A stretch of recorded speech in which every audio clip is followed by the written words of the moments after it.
গেছি যখন, ঘরে বসে হবে দুর্গা দর্শন, তখন হবেই হবে।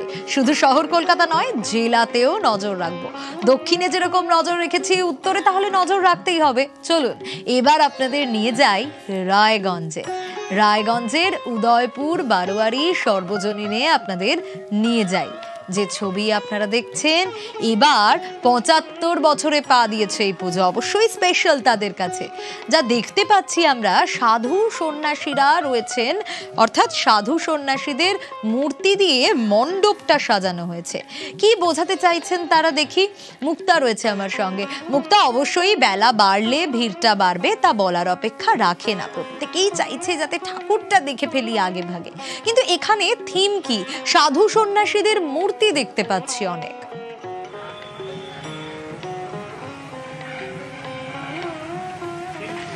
দেখো সোনিয়া, আমি এখন রয়েছি রায়গঞ্জ শহর লাগোয়া যে উদয়পুর গ্রাম রয়েছে, সেই গ্রামের উদয়পুর বারোয়ারি সার্বজনীন দুর্গোৎসব মণ্ডপে।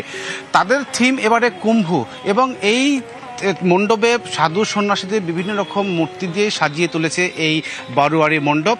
এবং তাদের বক্তব্য যে এই উদয়পুরে যারা রয়েছে ক্রিয়া থেকে শুরু করে এবং সংস্কৃতি যে ঐতিহ্যবাহী এবং সনাতনীদের যে ঐতিহ্যবাহী ধরে রাখার জন্য কিন্তু এই চিন্তাভাবনা এই বারোয়ারি যে কমিটির যারা সদস্য রয়েছে তাদেরকে, এবং যারা দর্শনার্থীরা আসবে যেখানে দেখতে পুজো দেখতে বা এই যারা থিম রয়েছে তাদের কিন্তু একটা মন করারও চেষ্টা করা হচ্ছে এই থিমের মধ্য দিয়ে।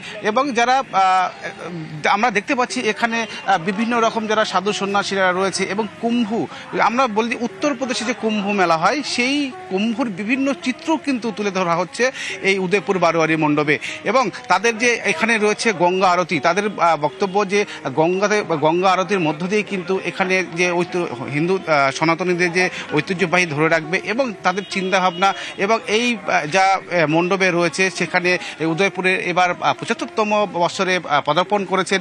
এবং এইবারের সপ্তাহে এখানকার যারা কমিটিরা রয়েছে তাদের যে চিন্তাভাবনা রয়েছে যে এইবার সবাই এখানে বেশ কিছু চাঁদা না, নিজেদের মধ্য থেকেই যারা যেভাবে করছে অর্থ দিয়ে তারা কিন্তু এই পুজো মণ্ডপকে সাজিয়ে তুলেছে। এবং তাদের এই চিন্তাভাবনা, এবং আমরা দেখতে পেয়েছি যে কালকে থেকে এখানে প্রচুর লোকজন এই পুজো মণ্ডপে এসে দর্শন করছে। এবং আমরা আরও জানার চেষ্টা করব যে এখানে যারা রয়েছেন, যারা পুজো উদ্যোক্তারা রয়েছে তাদের চিন্তাভাবনা কীভাবে। বলছি যে এই যে চিন্তাভাবনা, কত এখানকার যারা দর্শনার্থীরা আসা শুরু হয়েছে, কি বলছেন এবং কিসের চিন্তাভাবনা? না, আমাদের চিন্তাভাবনা মূলত যে এটা আমাদের ৭৫ বছর, উদয়পুর বারোয়ারি ৭৫ বছর পূর্তি।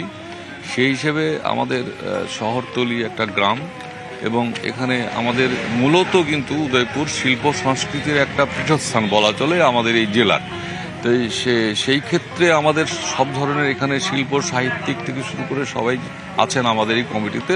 সবাই মিলে বসে আমাদের মূল বিষয় ছিল যে আমাদের যে ভারতীয় যে সনাতনী ঐতিহ্য, ভারতীয় যে সংস্কৃতি, সেই সংস্কৃতিকে আমাদের এই যে পুজোর সঙ্গে যে আমাদের সব কিছু যে একটা ঐতিহ্যবাহী যে একটা উৎসবের মধ্যে দিয়ে মানুষের যে সমাজ জীবনের, আমাদের এই দেশের, আমাদের সেই যে বিশ্বাস, এই জায়গাগুলোকে তুলে ধরা এবং মানুষকে আনন্দ দান করা, এবং আমাদের যে ৭৫ বছরের যে পূর্তি, সেটাকে আমাদের একটু স্মরণীয় করে রাখা, এটাই আমাদের মূল উদ্দেশ্য। একেবারেই ৭৫ বছর পুজো, অথচ অবশ্যই স্পেশাল তো হবেই তাদের কাছে। সাধু সন্ন্যাসীদের মূর্তিতে মণ্ডপ সেজেছে, যে ছবি আপনাদের দেখাচ্ছি।